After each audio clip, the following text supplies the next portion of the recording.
بسم اللہ الرحمن الرحیم۔ جانڈلو ٹی وی چینل کے دیکھنے والے تمام احباب توجہ سے سنیے گا۔ اچانک حادثے سے پناہ کی دعا۔ پیارے اور محترم بھائیو، خلیفہ ثالث حضرت سیدنا عثمان بن عفان رضی اللہ تعالی عنہ بیان کرتے ہیں کہ میں نے رسول اکرم شاہ بنی آدم صلی اللہ تعالی علیہ وآلہ وسلم کو فرماتے ہوئے سنا کہ جس نے شام کو 3 بار یہ دعا پڑھ لی اسے صبح تک، اور جس نے صبح کو یہ دعا پڑھ لی اسے شام تک کسی اچانک مصیبت کا سامنا نہیں ہوگا۔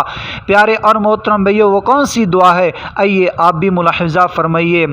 وہ دعا یہ ہے: بسم اللہ الذی لا یضر مع اسمہ شیء فی الارض ولا فی السماء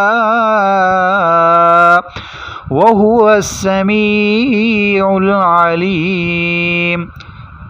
اللہ کے نام سے کہ جس کے نام سے زمین یا آسمان کی کوئی چیز نقصان نہیں دے سکتی، اور وہ خوب سنتا ہے اور خوب جانتا ہے۔ ترمذی شریف میں موجود ہے۔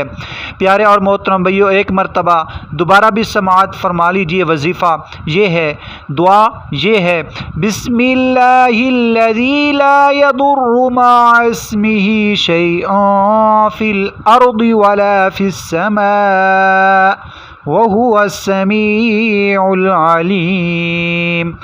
اللہ تبارک و تعالی ہم سب کو عمل کرنے کی توفیق عطا فرمائے۔ آمین بجاہ النبی الامین۔